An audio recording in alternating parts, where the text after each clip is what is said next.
This is the Power Rangers Lightning Collection Time Force Red Ranger. And I guess I could say I'm a little late to reviewing this one. But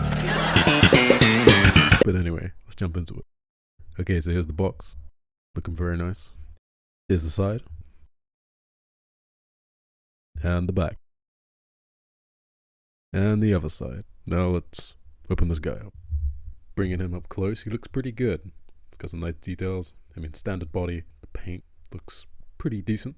As for molding, there's nothing too crazy going on, apart from, of course, the belt, helmets, and boots. Well, I think. But for the aesthetic, it's pretty bog standard. But the belt is painted fairly nicely, along with, though it may not show on camera, but the emblem on the chest is a little bit scarred. Let's move on to the accessory. Okay, we got a Wes head. Looks pretty good, although the coloring of the hair is a little bit off.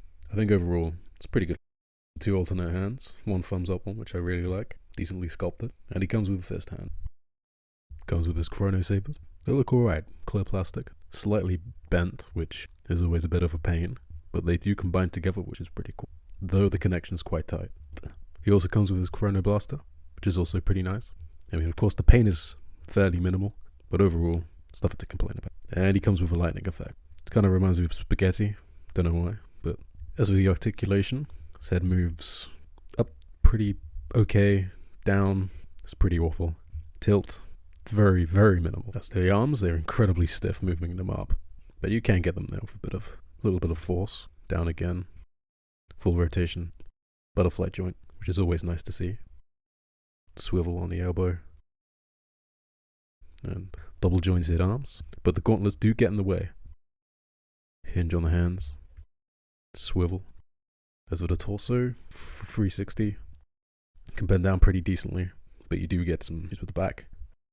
As for bending backwards, it's still really nice. Doesn't look as strange. Do full splits. Can hardly move back. And you can kick forward. Pretty okay. It's not completely straight. And double jointed knees. They come up nicely, proportioned very well. Thigh swivel. And you get boot swivel too.